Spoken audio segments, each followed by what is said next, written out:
Bilirsiniz, daha çox istintaq orqanında işləmişəm. Ümumi stajım 43 il olub, həm hüquq mühafizə orqanlarında, həm də ki, məhkəmə orqanlarında. Şəxsən elə işləri bəlkə də yüzlərlə, bəlkə də minlərlə aparmışam. Çox epizodlu, böyük bir işləri aparmışam. Əgər icazə versəz, ilk növbədə istintaq orqanından belə bir beynəlxalq əhəmiyyətli bir iş idi. O barədə bir balaca danışım. Sonra keçərik hakim fəaliyyətimdən əlaqədar.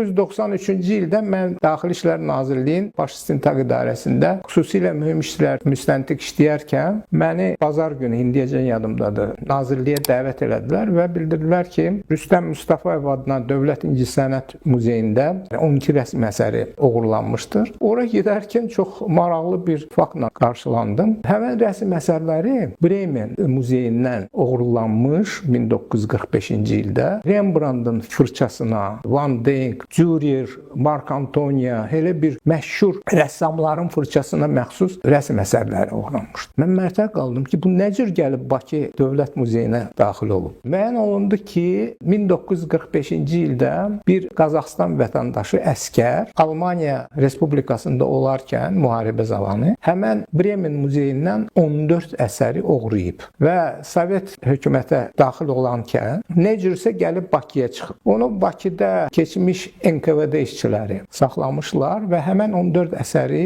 ondan müsadirə edib vermişdilər saxlanç üçün Bakı Dövlət İncəsənət Muzeyinə. Həmin dövrdən siz fikirləşin, 45-ci ildən muzeydə saxlanılırdı qrafika fondunda. Heç kim də bilmirdi ki, bizdə belə əsərlər var. Bunu gizlətmişdilər. Təbii ki, muzeyin rəhbərliyi bu barədə xəbəri var idi və orada tezə bir direktor gələrkən buna bildiriblər ki, bu rəsm əsərləri yoxa çıxıb. Biz təftiş təyin elədik və s.